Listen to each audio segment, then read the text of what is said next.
जय हिंद साथियों, daily current affairs के इस सीरीज में आप सभी का स्वागत है। आज है 11 अक्टूबर 2025 और 11 अक्टूबर 2025 से संबंधित जितने भी प्रश्न बन सकते हैं उन सभी को हम लोग आज इस वीडियो में डिस्कशन करेंगे। इस वीडियो में नोबेल शांति पुरस्कार से संबंधित और अन्य महत्वपूर्ण तथ्य है जो आपके आगामी सभी परीक्षाओं जिसमें UPSC, BPSC, AEDO, Bihar SSC, CGL, ASO, Bihar दरोगा इत्यादि सभी एग्जाम के लिए बहुत महत्वपूर्ण रहने वाला है। इस वीडियो को शुरू से अंत तक जरूर देखें। यदि पसंद आ रहा है तो वीडियो को लाइक करें। आइए देखते हैं पहला प्रश्न कहता है who has been awarded the 2025 Nobel peace prize. 2025 का नोबेल शांति पुरस्कार किसे दिया गया, तो इसे देखेंगे। तो इसका सही आंसर है मारिया कोरिना मचाडो। इसे याद रखेंगे, मारिया कोरिना मचाडो को नोबेल का शांति पुरस्कार दिया गया है। और ये कहाँ की रहने वाली है, तो इसे भी याद रखेंगे, ये वेनेजुएला की रहने वाली है। ये बहुत इंपॉर्टेंट हो जाता है। वेनेजुएला की नेता है, वेनेजुएला की रहने वाली है और लोकतंत्र की शांतिपूर्ण परिवर्तन के पहल में योगदान दिया, निरंतर संघर्षशील रही, तानाशाही के खिलाफ लड़ी, लोकतंत्र को मजबूत करने के लिए लड़ी, इसीलिए इन्हें चुना गया है नोबेल शांति पुरस्कार के लिए। इसे याद रखेंगे, नोबेल पीस प्राइज के लिए चुना गया है। एक्सप्लेनेशन की बात करें तो ये मारिया कोरिना मचाडो जो है कहाँ की है, तो वेनेजुएला की राजनीतिक नेता है। उन्होंने लोकतंत्र और मानवाधिकारों के लिए संघर्ष के लिए सम्मानित किया गया है। वे अधिनायकवाद के प्रखर विरोधी रही है। अधिनायकवाद अर्थात हिटलरशाही की विरोधी रही है। यह सम्मान लोकतांत्रिक सुधारों के वैश्विक समर्थन को दर्शाता है। वे लैटिन अमेरिका की सबसे प्रभावशाली महिला नेताओं में से एक है, इसे भी याद रखेंगे।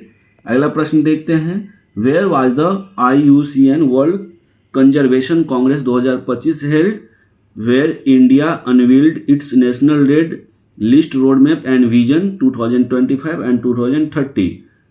हिंदी में देखिए, भारत ने national red list road map और विजन 2025 से 2030 कहाँ पर आयोजित IUCN विश्व संरक्षण कांग्रेस 2025 में प्रस्तुत किया। तो इसका सही आंसर आप इस इमेज को देख करके भी लगा सकते हैं। इसका सही आंसर अबू धाबी में 2025 का जो IUCN का विश्व संरक्षण कांग्रेस अर्थात बैठक हो रहा था, यह अबू धाबी में हुआ है। तो ऑप्शन ए इसका सही आंसर है, अबू धाबी। और ये कहाँ पे है, तो UAE में। UAE अर्थात इसका फुल फॉर्म यूनाइटेड अरब अमीरात में जो अबू धाबी है वहीं पर यह IUCN विश्व संरक्षण कांग्रेस 2025 का आयोजन किया गया, जहां इंडिया जो है नेशनल रेड लिस्ट अर्थात रेड लिस्ट क्या है, तो लाल सूची है। और लाल सूची में लुप्त होने वाले जीव को शामिल किया जाता है, उसके लिए रोड मैप और विजन जो है प्रस्तुत किया। ये याद रखेंगे। इसके एक्सप्लेनेशन को देखें तो IUCN जो है विश्व संरक्षण कांग्रेस 2025 का आयोजन कहाँ देखें, तो अबू धाबी और ये संयुक्त अरब अमीरात में है। यह प्रकृति संरक्षण और जलवायु कार्रवाई पर विशेषज्ञों और नेताओं की विश्व की सबसे बड़ी बैठक मानी जाती है। और इसे अंतर्राष्ट्रीय प्रकृति संरक्षण IUCN, इसे इंग्लिश में international union for conservation of nature द्वारा हर 4 वर्ष में एक बार आयोजित किया जाता है। और थीम क्या था इस बार का, तो पावरिंग ट्रांसफॉर्मेटिव कंजर्वेशन इसका थीम था। भारत ने जैव विविधता मूल्यांकन और प्रजाति संरक्षण को मजबूत करने के लिए राष्ट्रीय रेड लिस्ट रोड मैप और विजन 2025-30 जारी किया है। ये सभी इंपॉर्टेंट हो जाता है परीक्षा की दृष्टि से। अगला प्रश्न देखते हैं, recently the Indian army initiate procurement of which indigenously developed counter unmanned aerial system, जिसे शॉर्ट फॉर्म में CUAS कहते हैं, ग्रिड सिस्टम।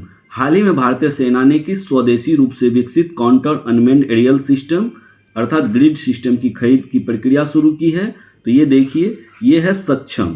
ये सक्षम सिस्टम है, सक्षम प्रणाली है। इसके खरीद की प्रक्रिया भारतीय सेना ने स्वदेशी रूप से विकसित सिस्टम की खरीद की शुरुआत की है। बात करें सक्षम के फुल फॉर्म की, तो situational awareness for kinetic soft and hard kill assets management इसका फुल फॉर्म है, इसे भी ध्यान रखेंगे।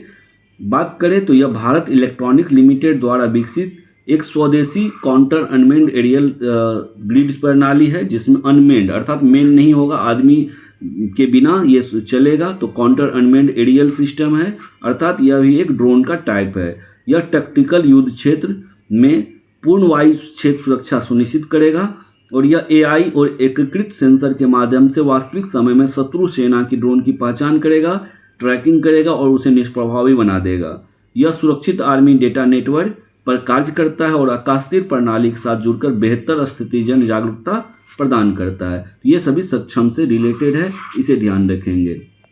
बात करें अगले प्रश्न की, तो recently the ministry of electronics and information technology अर्थात मेटी announced the transfer of technology under which program aimed at promoting digital precision in agriculture and environment sector। Hindi में इसे बोलेंगे, हाल ही में इलेक्ट्रॉनिक्स और सूचना प्रौद्योगिकी मंत्रालय ने कृषि और पर्यावरण क्षेत्रों में, दोनों ध्यान रखा गया है, कृषि और पर्यावरण दोनों क्षेत्रों को में डिजिटल परिशुद्धता को बढ़ावा देने वाले किस कार्यक्रम के तहत तकनीकी हस्तांतरण की घोषणा की है। तो इसका सही आंसर यहाँ इमेज से पता कर सकते हैं। तो इसका सही आंसर है एग्री एनिक्स कार्यक्रम। एग्री एनिक्स कार्यक्रम में जो है ये तकनीकी हस्तांतरण की घोषणा की है। इसका सही आंसर है एग्री एनिक्स कार्यक्रम। बात करें एग्री एनिक्स इलेक्ट्रॉनिक और सूचना प्रौद्योगिकी मंत्रालय का एक राष्ट्रीय कार्यक्रम है, नेशनल जो है ये प्रोग्राम है। साथ ही उद्देश्य जो है कृषि और पर्यावरण क्षेत्र में अनुसंधान अर्थात रिसर्च, विकास, प्रौद्योगिकी तैनाती को बढ़ावा देना और इसमें कृत्रिम बुद्धिमत्ता, internet of things, machine vision और सेंसर नेटवर्क को एकीकृत करता है अर्थात एक ही साथ ज्वाइंट करके एक ही मंच पे लाता है। इसके लिए नोडल एजेंसी की बात करें तो इस कार्यक्रम को सीडेक कोलकाता द्वारा लागू किया जा रहा है और सीडेक ने भारत का पहला सुपर कंप्यूटर परम 8000 1991 में बनाया और यह मेटी का शीर्ष अनुसंधान संस्थान भी है। अगला प्रश्न है, रिसेंटली विच कंट्री में soon receive the M120 advance medium range air to air missile जिसका शॉर्ट फॉर्म है AMRAAM from the United State. Hindi में बोलेंगे, हाल ही में कौन सा देश संयुक्त राज्य अमेरिका से M120 advance medium range air to air missile AMRAAM प्राप्त किया है। तो अमराम ये रहा अमराम और इसे किसने प्राप्त किया, तो इसका सही आंसर है पाकिस्तान।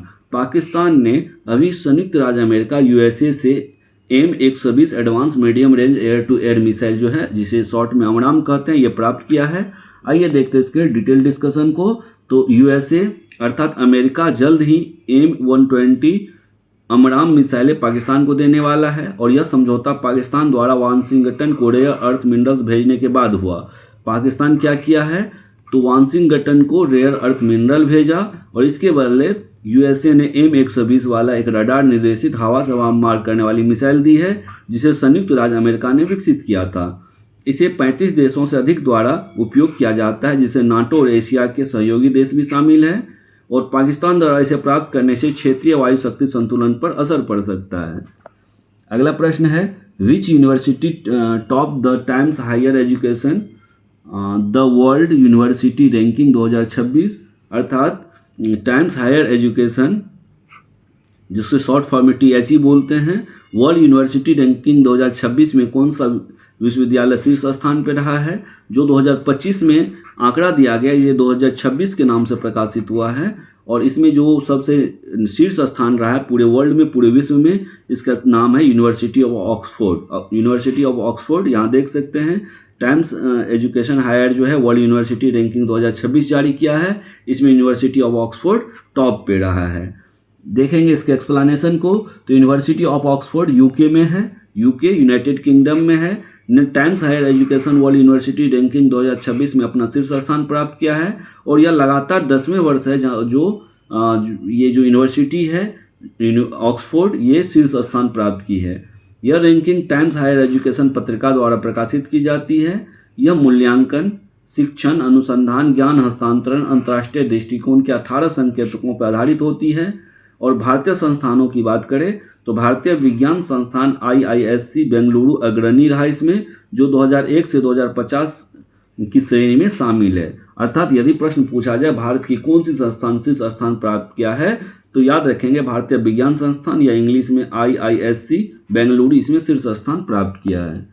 अगला प्रश्न है, the third edition of international purple fest celebration diversity 2025 is being organized in, कहाँ पर ऑर्गेनाइज किया गया, अर्थात international purple fest celebrating diversity 2025 का तीसरा संस्करण कहाँ आयोजित किया गया। आप देख सकते हैं ये 9 से 12 अक्टूबर 2025 में आयोजित किया जा रहा है और इंटरनेशनल पर्पल फेस्ट गोवा 2025 में, जिसका सही आंसर हो गया ऑप्शन ए गोवा। गोवा में इसका आयोजन किया गया। तो तीसरा इंटरनेशनल पर्पल फेस्ट 2025 का आयोजन कहाँ किया गया? तो गोवा में किया गया। यह विकलांग व्यक्तियों के समावेश और विविधता का उत्सव है और इसे दिव्यांगजन सशक्तिकरण विभाग द्वारा आयोजित किया जाता है पर्पल फेस्ट को।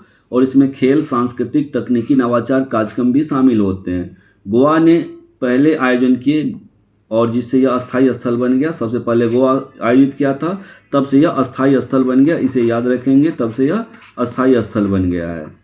बात करें अगले प्रश्न की, तो अगला प्रश्न है what is the name of India's first integrated mobility app launched by prime minister Narendra Modi.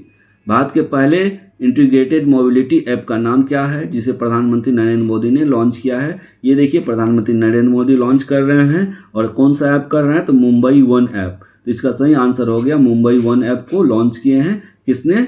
तो प्रधानमंत्री मोदी ने। और इसका ये इंटीग्रेटेड मोबिलिटी ऐप है। और इंटीग्रेटेड क्या होता है जिसे हिंदी में लिख सकते हैं समन्वित। समन्वित मतलब बहुत सारा फैसिलिटी एक ही जगह मिल जाए, इसे बोलते हैं इंटीग्रेटेड। अर्थात मुंबई वन जो है भारत का पहला एकीकृत मोबिलिटी ऐप है जिसे प्रधानमंत्री नरेंद्र मोदी ने लॉन्च किया है। तो यहाँ पे कौन कौन सी सुविधा मिलेगी? तो मेट्रो, बस, लोकल ट्रेन सेवा की रियल टाइम जानकारी प्रदान की जाएगी। और यह ऐप राष्ट्रीय कमांड मोबिलिटी कार्ड अर्थात NCMC के माध्यम से डिजिटल टिकटिंग और कैशलेस यात्रा की सुविधा देता है। इसका उद्देश्य सार्वजनिक परिवहन को एकीकृत और यात्री अनुकूल बनाना है और यह पहल डिजिटल इंडिया और स्मार्ट सिटी मिशन के लक्ष्यों को आगे बढ़ाती है। ये सभी इंपॉर्टेंट है, इसे ध्यान रखेंगे। India's first fully solar powered जू, इंडिया का पूरा पूर्णतः सौर ऊर्जा से संचालित चिड़ियाघर is being built in which state, किस राज्य में बनाया जा रहा है? तो इसका आंसर आप यहाँ से अनुमान लगा सकते हैं। यदि आपको पता होगा बनेरघट्टा नेशनल पार्क किस राज्य में है तो आप सही आंसर दे पाएंगे। तो इसका सही आंसर है कर्नाटक। कर्नाटक के बनेरघट्टा नेशनल पार्क में जो है जो यह पहला चिड़ियाघर है जिसमें पूर्णतः सौर ऊर्जा संचालित किया जा रहा है इसे। तो इसे याद रखेंगे। यदि स्टेट पूछा जाए तो इसे याद रखेंगे कर्नाटक, और यदि पार्क पूछा जाए, यदि चिड़ियाघर पूछा जाए तो बनेरघट्टा नेशनल पार्क या चिड़ियाघर। तो इसे याद रखेंगे। यह चिड़ियाघर कर्नाटक के बनेरघट्टा बायोलॉजिकल पार्क में बनाया जा रहा है और यह पूरे चिड़ियाघर को चलाने के लिए 1 मेगावाट का सौर ऊर्जा संयंत्र स्थापित किया गया है। यह चिड़ियाघर 12 हेक्टेयर क्षेत्र में फैला है और पूरी तरह से सौर ऊर्जा पर चलता है। यह परियोजना जो है वन्यजीव संरक्षण में सतत और हरित ऊर्जा उपयोग को बढ़ावा देता है। बनेरघट्टा बायोलॉजिकल पार्क में बटरफ्लाई पार्क, रेस्क्यू सेंटर और सफारी जोन भी शामिल है। यह बनेरघट्टा नेशनल पार्क का हिस्सा है। अगला प्रश्न देखें, who created history by the winning India's first Mrs university title. अर्थात भारत की पहली मिसेज यूनिवर्स टाइटल का खिताब जीतकर इतिहास किसने रचा है? तो इसका सही आंसर है, यहाँ देख सकते हैं जो मिसेज यूनिवर्स है, मिसेज यूनिवर्स का जो भारत ने जीतकर इतिहास रचा है वो कौन है? तो ये शेरी सिंह भाटी है, पहली बार जीत दिलाया है मिसेज यूनिवर्स 2025 का खिताब जीती है। ये हरियाणा के दादरी के समीर भाटी की बेटी और पूर्व विधायक सामलखा धर्म सिंह छोकर जी की पुत्रवधू है। यह है शेरी सिंह। इसका सही आंसर ऑप्शन सी, शेरी सिंह। शेरी सिंह जो है मिसेस यूनिवर्स का खिताब जीता है और इन्होंने वर्ल्ड इतिहास बनाया है। और शेरी सिंह जो मिसेस यूनिवर्स 2025 का खिताब जीतने वाली पहली भारतीय महिला बन गई है। और इस प्रतियोगिता का आयोजन कहाँ पे हुआ? मनीला, फिलीपींस में हुआ। और मिसेज यूनिवर्स प्रतियोगिता का यह 48वां संस्करण था। यह प्रतियोगिता विवाहित महिलाओं को सम्मानित करती है। तो इसे याद रखेंगे, मिस नहीं है, मिसेज है। तो मिसेज यूनिवर्स में पहली बार कोई विवाहित महिला यहाँ भाग ली है और जो नेतृत्व और समाज सेवा और महिला सशक्तिकरण में योगदान देती है। शेरी सिंह की यह जीत वैश्विक सौंदर्य मंच पर भारत की ऐतिहासिक उपलब्धि थी, इसे भी याद रखेंगे। तो दोस्तों इस तरह से हम लोगों ने बहुत ही कम समय में जो इम्पोर्टेंट क्वेश्चन बन सकता था 11 अक्टूबर 2025 से संबंधित उन सभी को देखा है। वीडियो कैसा लग रहा है, कोई सुधार की जरूरत है तो अवश्य कमेंट करके बताएं। वीडियो पसंद आ रहा तो लाइक करें, अपने दोस्तों के साथ शेयर करें। दोस्तों मिलते हैं इस तरह के और भी इम्पोर्टेंट दूसरे वीडियो में। तब तक के लिए धन्यवाद। जय हिंद।